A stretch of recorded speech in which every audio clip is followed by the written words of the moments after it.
ஆண்டவராகிய இயேசு கிறிஸ்துவின் நாமத்தினாலே உங்கள் யாவருக்கும் அன்பான வாழ்த்துக்களை நான் தெரிவித்துக் கொள்கிறேன். மற்றொரு காலை பொழுதில் உங்களை சந்திப்பதில் மிகுந்த மகிழ்ச்சி. இந்த நாள் உங்களுக்கு ஆசீர்வாதமும் மனமகிழ்ச்சியுமாய் அமைவதாக. இன்றைக்கு நான் உங்களோடு சொல்ல போகின்ற கர்த்தருடைய வார்த்தை 2 நாளாகவும் 20ஆம் அதிகாரம் 17ஆம் வசனம். 2 நாளாகவும் 20ஆம் அதிகாரம் 17ஆம் வசனம். பயப்படாமலும் கலங்காமலும் இருங்கள், நாளைக்கு அவர்களுக்கு எதிராக புறப்பட்டு போங்கள், கர்த்தர் உங்களோடு கூட இருக்கிறார். ஆண்டவருடைய வார்த்தை எவ்வளவு அழகாக சொல்கிறது பாருங்கள். பயப்படாமலும் கலங்காமலும் இருங்கள், நாளைக்கு அவர்களுக்கு எதிராக புறப்பட்டு போங்கள், கர்த்தர் உங்களோடு கூட இருக்கிறார். அநேக நேரங்கள் நம்முடைய வாழ்க்கையில் ஒரு காரியம் நடக்குங்க. நம்ம பிரச்சனைகள் வரும்பொழுது, அல்லது நமக்கு பாடுகள் வரும்போது, தொல்லைகள் வரும்பொழுது, நெருக்கங்கள் வரும்பொழுது அதை சந்திக்க பயப்பட்டு நாம் ஓடுகிறோம்.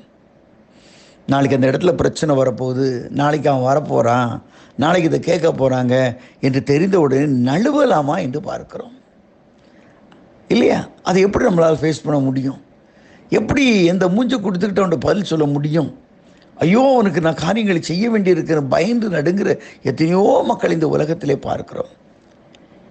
இங்கே யோசபாத்தின் நாட்களில் சொல்லப்பட்ட கர்த்தருடைய வார்த்தை என்பதை நீங்கள் அறிவீர்கள். ஆண்டவர் சொல்லுகிறார், நீங்கள் பயப்படாமலும் கலங்காமலும் இருங்கள், புறப்பட்டு போங்கள். தாவீது சொல்கிறான், உம்முடைய பலத்தினால் ஒரு சேனைக்குள்ளே பாய்வேன், ஒரு மதிலை தாண்டுவேன். உலகத்தில் ஒத்தர்கள் வரலாம், தொல்லைகள் வரலாம், பிரச்சனை வரலாம், ஆனால் அது தாண்டுவதற்கு எதுவாகவே இயேசு கிறிஸ்து கல்வாரி சிலுவைக்கு செல்வதற்கு முன்பதாக யோவான் 14:30 சொல்கிறார், இதோ இந்த உலகத்தின் அதிபதி என்னிடத்தில் வருகிறான், அவனுக்கு என்னிடத்திலே ஒன்றுமில்லை. பிசாசு எதிர்த்து நில்லுங்கள், அப்பொழுது அவன் உங்களை விட்டு ஓடி போவான். அன்புக்குரியவர்களை, இதுதான் உண்மைங்க, இதான் ஃபேக்ட். வாழ்க்கையில் சாத்தானுக்கு பயந்து பயந்து பயந்து பயந்துன்னா இன்னும் அதிகமாய் சாத்தானுடைய வல்லமை நம்முடைய வாழ்க்கையை ஆட்டி படைக்க ஆரம்பித்துவிடும். நம்முடைய பலவீனங்கள் நம்மை ஆட்டி படைத்து விட ஆரம்பிக்கும்.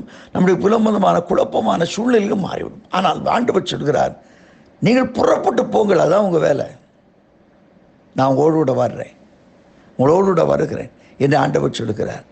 அவளை சந்திக்க புறப்பட்டு போங்க. உங்களுக்கு எதிராக வருவாங்க, நீங்கள் சந்திக்க போங்க, உங்களோடு கூட நான் வருகிறேன். ஒன்று நல்லா தெரிஞ்சுக்கிடுங்க, ஆண்டவர் நம்மோடு இருப்பாரானால் நாம் சந்திக்கிற ஒவ்வொரு பிரச்சனைகளிலும் நமக்கு ஜெயம் உண்டு. Praise the Lord. எந்த பிரச்சனையானாலும் சரி, கர்த்தர் உங்களோடு இருப்பாரானால், உங்களோடு வருவாரானால், நீங்கள் சந்திக்கிற ஒவ்வொரு காரியங்களிலும் உங்களுக்கு ஜெயத்தை கொடுக்க கர்த்தர் போதுமானவராக இருக்கிறார். நீங்கள் புறப்பட்டு போங்க. நாளை தினம் உங்களுக்கு எதிராக வருவாங்க, நான் உங்களோட இருக்கிறேன். ஆண்டவனுடைய பட்சத்தில் இருந்தால் நமக்கு விரோதமாக இருப்பவன் யார்? யாரை எதிர்த்து நிற்க முடியும்? கர்த்தரே நம்முடைய பட்சத்தில் இருக்கிறார். உங்களை தொடுகிறவன் என் கண்மணியை தொடுகிறார்.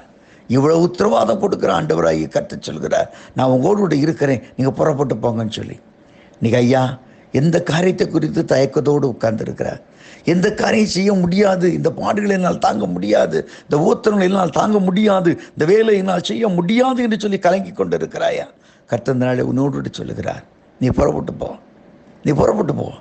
எந்த இடத்துல முடியலன்னு சொல்லி அந்த இடத்துல புறப்பட்டு போ, நான் உனக்கு ஜெயத்தை தருவேன் என்று சொல்லுகிறார். நீங்கள் ஆண்டவருடைய வார்த்தையை நம்புங்கள். ஆண்டவரே, உங்களுடைய வார்த்தைகளை நாங்கள் நம்புகிறோம். ஆண்டவரே, எங்கள் ஆண்டவர் நீர் எங்களுக்கு கொடுத்த இந்த பலத்தோடே நாங்கள் போகிறோம். எங்களை நடத்துகிறவர் நீர் அல்லவா, எங்களுக்கோடு கூட வருகிறவர் நீர் அல்லவா. அன்றைக்கு மோசைக்கு ஆண்டவர் சொன்னார் அல்லவா, ஏன் பயப்படுற, நான் யெகோவா, நான் மாறாதவர், இருக்கிறவராகவே இருக்கிறேன் என்கிறவர், நான் உன்னோடு வருகிறேன் என்று சொல்கிறார். அவன் சந்தோஷமாய் புறப்பட்டு போகிறார். இன்றைக்கு உன்னுடைய வாழ்க்கையிலும் அதே தேவனாகி கர்த்தர் உன்னை நடத்த, உன்னை வழி நடத்த அவர் போதுமானவராக இருக்கிறார். நீங்கள் புறப்பட்டு போங்கள், அவனுக்கு எதிராக புறப்பட்டு போங்கள். கர்த்தர் உங்களுக்கு ஜெயத்தை கொடுப்பார். ஆமீன், ஆமீன்.